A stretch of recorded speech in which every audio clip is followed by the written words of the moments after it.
শক্তিরূপেণ সংস্থিতা নমস্তস্যৈ নমস্তস্যৈ নমস্তস্যৈ নমো নমঃ।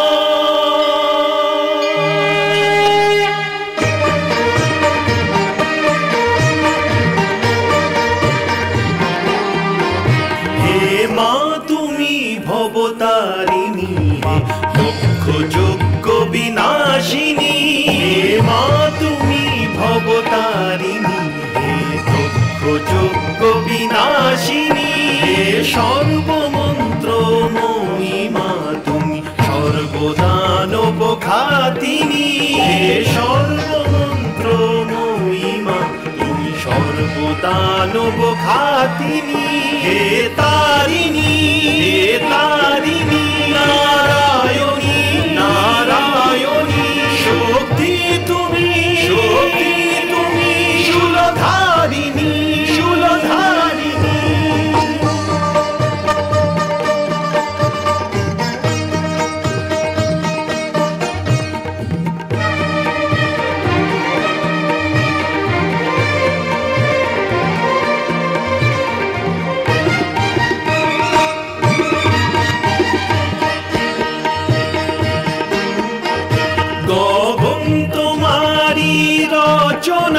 তুমি বাতালেরই রচিতা, তুমি জননী হে পালিকা, সৃষ্টির স্থিতি সংহারিকা, সৃষ্টির স্থিতি সংহারিকা। ঘন শ্যামল রঘুপতিতে বিলীন তোমারি কল্পনা, শূন্য তুমি পূর্ণমা হে জগদ্ধাত্রী কালিকা, কাটায়নী সুরবর্ষিণী তুমি মহিষাসুর মর্দিনী, হে তারিণী নারায়ণী নারায়ণী শক্তি তুমি শূলধারিণী শূলধারিণী।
আমার মাতার হত্যাকারী, তুমি এমন এক অপরাধ করেছো যার কোনো ক্ষমা নেই।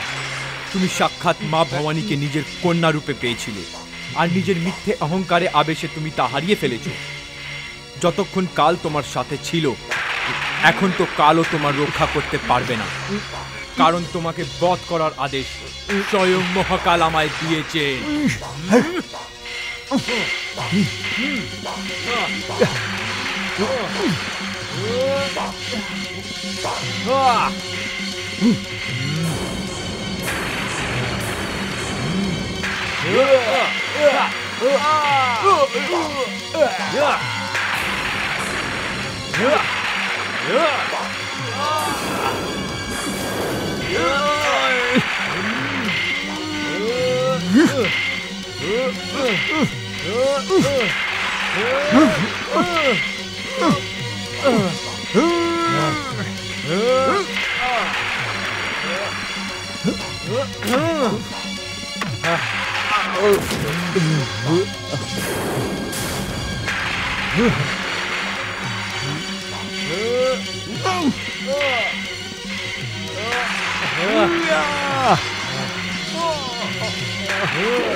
প্রজাপতি দক্ষ, আজ শুধু তুমি নও, তোমার অহংকারও আমার পায়ের কাছে মাথা নত করে রয়েছে।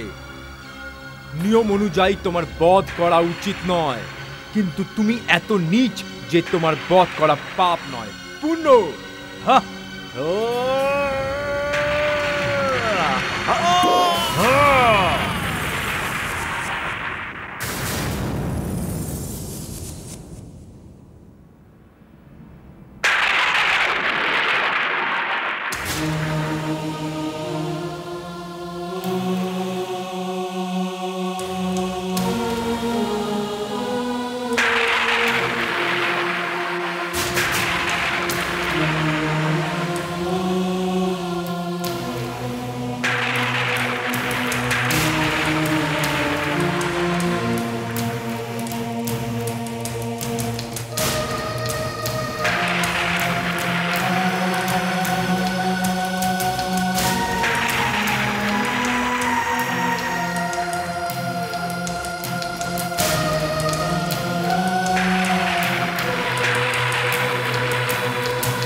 এ আপনি কি করলেন দেবী? আপনি তো কথা দিয়েছিলেন যে আপনি নিজে ফিরে আসবেন, নয়তো আমাকে ডেকে নেবেন।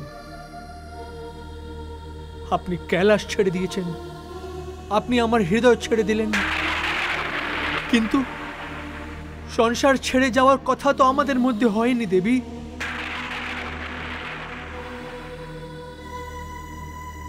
আপনি স্বামীর সম্মানকে নিজের প্রাণ চেয়েও বেশি মূল্যবান করে দিলেন, আর যজ্ঞকুণ্ডে ঝাঁপিয়ে প্রাণের আহুতি দিয়ে দিলেন।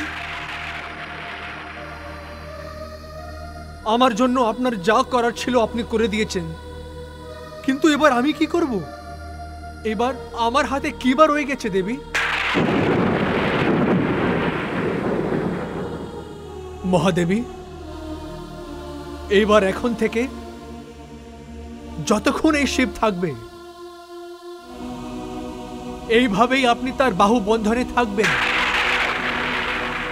আপনার ত্যাগ, আপনার শ্রদ্ধাকে এটাই আমার শ্রদ্ধাঞ্জলি। এর চেয়ে বেশি আমি আর কি বা দিতে পারি? মহাদেবী, আপনার পিতাশ্রী যখন আমাকে নির্ধন বলেছিলেন, তখন আমি নির্ধন ছিলাম না, কিন্তু আজ এই শিব নিজের শক্তিকে ছাড়া নির্ধন হয়ে গেছে দেবী। আর আমার বাহুতে যা অবশেষ রয়েছে, তাকে আমি সর্বদা নিজের কাছে রাখব, একে কখনো ত্যাগ করব না।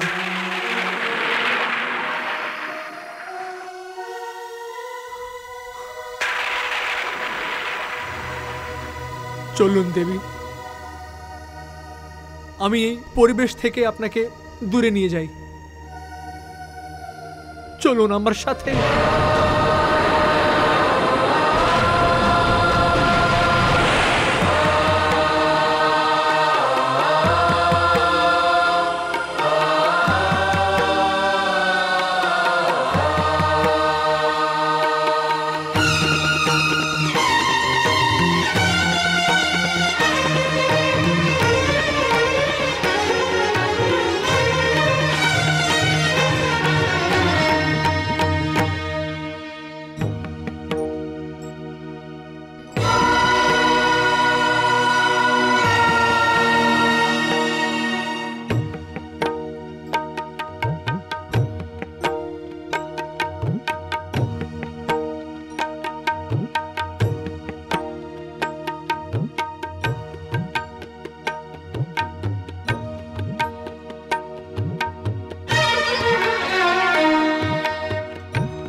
দেবী পরমেশ্বরী,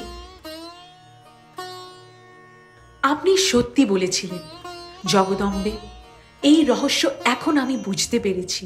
আপনি যেইভাবে পুরুষ ও স্ত্রীর জোড়ার ব্যাখ্যা করেছেন, আপনি যেইভাবে নারী আর পুরুষের সম্বন্ধ রচনা করেছেন, আর যেই উদ্দেশ্যের জন্য সতীর জন্ম হয়েছে, উনি তো নিজের প্রাণের আহুতি দিয়ে এটা প্রমাণ করে দিয়েছে যে একজন স্ত্রীর দৃষ্টিতে স্বামীর কি সম্মান থাকে। হ্যাঁ, হে মহাকালী, আর এইভাবেই পুরুষও তো প্রমাণ করে দিল যে তার দৃষ্টিতে নারীর ঠিক কতটা সম্মান। এটা এমন এক উদাহরণ যা ইতিহাসের খাতায় সোনার অক্ষরে লেখা হবে। ভগবান শিব তো প্রেমের সঙ্গই পাল্টে দিয়েছেন। তিনি প্রেমকে নিজের মতনই উঁচু ও মহান করে ফেললেন। তিনি সতীর মৃত শরীর বহন করে এ লোক সে লোক ভ্রমণ করে চলেছেন। এমন প্রেমই কি এর আগে কখনো সংসার দেখেছে, নাকি এর পরেও সংসার কখনো দেখতে পাবে? দেবী, এ তো সেই সমস্ত লোকেদের জন্য শিক্ষা যারা ধনের আশায় নিজের পত্নীকে জীবিত পুড়িয়ে ফেলে। নারী ও পুরুষের সম্পর্ককে যারা বুঝতে পারে না, তাদের জন্য শিব ও সতীর গাথা কতই না হৃদয়স্পর্শী, কতই না প্রেরণাদায়ক। হে দেবী পরমেশ্বরী, ভগবান শিব কি সতীর মৃতদেহকে এভাবেই সাথে নিয়ে নানা লোকে ঘুরতে থাকবেন? হে আদিশক্তি, যদি সম্পর্কের দৃষ্টি দিয়ে দেখা হয় তাহলে এ এক মহান উদাহরণ। কিন্তু হে পরমেশ্বরী, একে তো থামাতে হবে, না হলে জীবনের ক্রম এগিয়ে যাবে কিভাবে? আপনি সত্য বলেছেন মহাদেবী, আমাকে এর কোনো না কোনো উপায় তো ভাবতেই হবে। আমাকে শিবের থেকে গৌরীর মৃতদেহকে পৃথক করতে হবে, কারণ যতক্ষণ গৌরী শিবের থেকে আলাদা হবে না, তার দ্বিতীয় জন্ম হবে না। আর এও সত্যি যে শিব হতে শক্তিকে বেশি সময় যাবৎ একদম দূরে রাখা যাবে না। হে মহাদেবীগণ, আমি বিষ্ণুলোক যাচ্ছি, কারণ এই সমস্যার সমাধান একমাত্রই ভগবান বিষ্ণুই করতে পারবেন।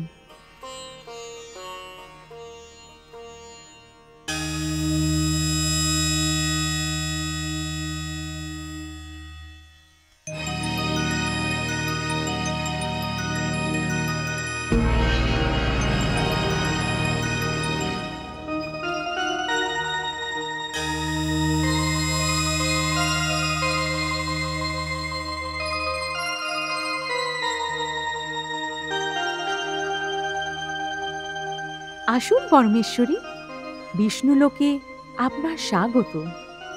আমি বিষ্ণুপ্রিয়া আপনাকে স্বাগত জানাচ্ছি। আজ্ঞা করুন, আপনার কষ্টের কারণ কি? হে দেবী, আমি তোমাকে দিয়ে ভগবান শ্রী বিষ্ণুর মনে এই সিদ্ধান্ত দিতে এসেছি যে ওনাকে কিছুক্ষণের জন্য নিজের যোগনিদ্রা ভাঙতে হবে, আর দেবাদিদেব মহাদেব ভগবান শিবের দিকে দেখতে হবে।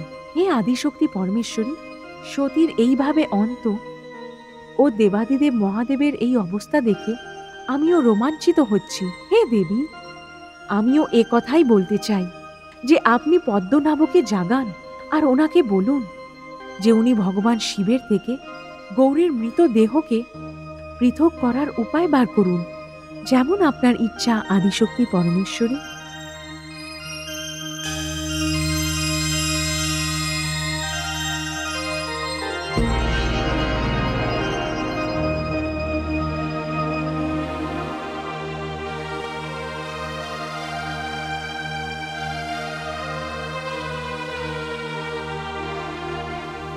দেবী, এই পরিস্থিতি থেকে আমি বাঁচতে চাইছিলাম, কিন্তু ভগবান শিবের জন্য আমাকে আমার ভূমিকা পালন করতেই হবে।